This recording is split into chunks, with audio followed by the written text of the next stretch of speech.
वंदे मातरम भारत माता की। सालथां त्रिपुरा लोकसभा चौमारिनी कैंडिडेट बिप्लब कुमार देबनो कप्लाय खालायनायनि बागै खलावंखरका मंत्री सुशांत चौधरी फासलो रानी बाजार टाउन हॉल बसखांगो चौमारिनी कक आवायखा मंत्री सुशांत चौधरी बनकारी बो आसालनि आवायमुगो मानजाखा तिप्रासा हामक्राय मंत्री विकास देबबर्मा कक तमाथुमनाय रनि बसखांगो मंत्री सुशांत चौधरी शाखा बीजेपी आईपीएफटी त्रिपुरा मथा कथाजाक हापंनो कुबुनि थंग्रों बदल रक नरी मानगला फाइनै 2029 बिसि जरले हापंगो तंनाय हिनि शाखा 23 सालका त्रिपुरा लोकसभा चौमारिनी कैंडिडेट महारानी कीर्ति सिंह देबबर्मा बीजेपी मुखुमनि बरखनि शाखा। স্যার আসন্ন লোকসভা নির্বাচনকে নিয়ে এখন যে তিপ্রামথা আইপিএফটি আর বিজেপি আপনাদের যে সরকার তা এই বুটে কি রকম আশাবাদী আপনারা? মোদিজি বলেছেন এবার 400 পার এবং বিজেপি একা 370। এই লক্ষ্যমাত্রাকে বাস্তবে রূপ দেওয়ার জন্য আমাদের রাজ্যে বিজেপি এবং তিপ্রামথা আইপিএফটি আমরা প্রত্যেকে ময়দানে রয়েছি এবং আমাদের কার্যকর্তারা প্রতিদিন প্রতিনিয়ত কর্মসূচিতে রয়েছেন এবং যে সারা আমরা পাচ্ছি তাতে পরিষ্কার আমাদের ত্রিপুরা রাজ্যের দুটো আসন, পশ্চিম আসনে প্রাক্তন মুখ্যমন্ত্রী বিপ্লব কুমার দেব এবং পূর্ব আসনে বিজেপির প্রার্থী সেখানে কীর্তি সিং দেববর্মা মহোদয়, জনগণ তাদেরকে আশীর্বাদ করবে এবং দুটো আসনেই আমরা ব্যাপক ভোটে জয়যুক্ত হব। পাশাপাশি আমাদের রামনগরের যে উপনির্বাচন তাকে আমাদের ভারতীয় জনতা পার্টির প্রার্থী হিসেবে মনোনীত হয়েছেন আগরতলা কর্পোরেশনের মেয়র দীপক মজুমদার মহোদয়। জনগণ তাকেও ভোট দেবে আমরা আশা রাখব এবং বিপুল ভোটের ব্যবধানে সবগুলো আসনে আমরা জয়ী হব এবং এই রাজ্যের উন্নয়নকে ডাবল ইঞ্জিনের সরকারের যে উন্নয়ন বিগত 6 বছরে প্রতিটি ক্ষেত্রে ভারতীয় জনতা পার্টির নেতৃত্বে মানুষ যে উন্নয়ন দেখেছে সেটাকে আরও ত্বরান্বিত করা হবে, সামনের দিকে এগিয়ে নিয়ে যাওয়া হবে এবং এই দেশকে সারা বিশ্বের মধ্যে বিশ্বগুরু হিসেবে তৈরি করার যে স্বপ্ন মোদিজি রেখেছেন সেটা আমাদের বাস্তবায়িত হবে। অবস্থাও আইপিএফটির মতো হবে। সিপিআইএম বলছে এটা তাদেরকে বলতে দিন, সময় বলবে। আমরা মানুষের পাশে রয়েছি। বিজেপি তিপ্রামথা আইপিএফটি জোট আগামী 28 নয় 38 পর্যন্ত আমাদেরকে কেউ এখান থেকে হাঁটাতে পারবে না।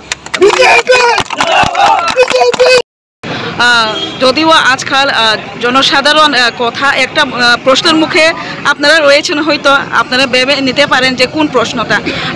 তারা বলছে, জনগণ বলছে যে বিজেপি সিম্বলে তিপ্রামথা একজন ক্যান্ডিডেট হয়েছে তিপ্রামথা দলের, তো ওই একটা কনফিউজ রয়ে গেছে যে ভোট কাকে দেব, সেটা কীরকম প্রভাব পড়তে পারে স্যার? দেখুন, মানুষ তো ভোট দেবে গিয়ে সিম্বলে। সিম্বলটা কার? সিম্বলটা তো আর তিপ্রামথার নয়, সিম্বলটা হচ্ছে পদ্মফুল। আর পদ্মফুল এমন একটা পার্টি যে দলই থাকুক না কেন ভারতীয় জনতা পার্টিতে যখন এসে যায় সে ভারতীয় জনতা পার্টির পরিবারের সদস্য হয়ে যায় এবং বিগত সমস্ত কিছু ভারতীয় জনতা পার্টি ভুলে গিয়ে তাকে আলিঙ্গন করে। তো স্বাভাবিকভাবেই মোদিজি বলেছেন তার জন্য যে সবকা সাথ সবকা বিকাশ, সবকা বিশ্বাস সবকা প্রয়াস। আমার সবাইকে সঙ্গে নিয়ে চলতে হবে, তবেই বিকাশ হবে। এখানে তিপ্রামথাকেও লাগবে, আইপিএফটিকেও লাগবে, বিজেপিকেও লাগবে।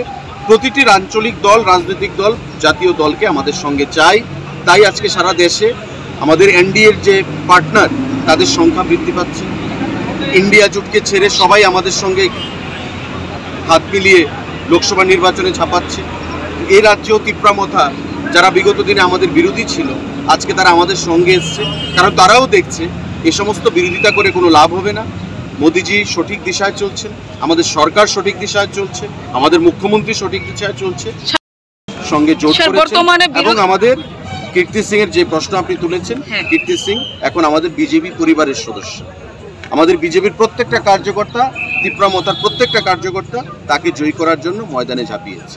স্যার, বিরোধী দল একদিকে ক্যান্ডিডেট দিয়েছে, তারাও প্রার্থী দিয়েছেন, কি বলবেন তাদেরকে? দেখুন, গণতন্ত্রে তো বিরোধী দল থাকবেই। বিরোধী দল না থাকলে তো এটা ডিক্টেটরশিপ হয়ে যায়, একনায়কতন্ত্র, যেটা চীনে হচ্ছে। কমিউনিস্ট পার্টির চায় না।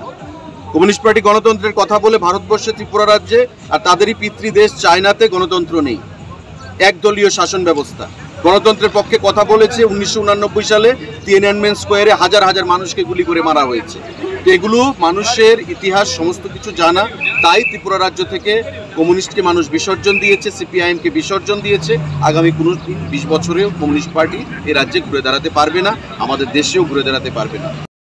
স্যার, কমিউনিস্ট, কংগ্রেস তারাও জোট তারা কথা তুলেছে যে তিপ্রামথার সাথে বিজেপি যে আগে জোট ছিল, কিন্তু তিপ্রামথাকে যেভাবে আইপিএফদেরকে একে একে মন্ত্রী হারিয়েছে, তারপরে মানে সেম আবার অবস্থা হবে, এরকম সেম কন্ডিশন সরকারটা খারাপ হবে, এরকম কথা তুলছে। আর জনগণের মনেও সেটাই পড়ে গেছে আপাতত দেখা যাইছে। দেখুন, যে দলের কোনো ভবিষ্যৎ নেই ত্রিপুরা রাজ্যে, সমর্থকদেরকে তাদের যে সংগঠনকে বাঁচিয়ে রাখার জন্য অনেক কথাই বলল। 23-এও তারা বলেছিল যে কংগ্রেসকে নিয়ে সরকার করবে। এই কংগ্রেস এতদিন সিপিএমের বিরোধী ছিল। কংগ্রেসের যারা নেতারা আজকে নেতৃত্ব দিচ্ছেন, যারা প্রার্থী হয়েছেন, তারা সিপিএমের বিরুদ্ধে লড়াই করে বিধানসভায় প্রবেশ করেছিলেন। আজকে তারা গলাগুলি করে একসঙ্গে প্রেসমিট করছে, একে অপরের জন্য ভোট চাইছে। তো এটা তো রাজনৈতিক দেউলিয়াপনা, রাজনৈতিক বেলিল্লাপনা। পক্ষান্তরে আমাদের রাজ্যে অনেক কংগ্রেসি পরিবার সর্বশান্ত হয়েছে সিপিএমের বিরুদ্ধে লড়াই করতে গিয়ে। আজকে সেই কংগ্রেসিরা আবার একে অপরের সঙ্গে গলা মিলিয়ে, হাত মিলিয়ে, কাঁধ মিলিয়ে তারা লড়াই করছে। তার জন্যই তো মানুষ বিজেপিকে ভোট দিয়েছে, বিজেপিকে বেছে নিয়েছে। যারা প্রকৃত সিপিআইএম বিরোধী মানুষ, তারা কখনো কংগ্রেস এবং সিপিএমকে ভোট দেবে না, তারা বিজেপিকেই ভোট দেবে।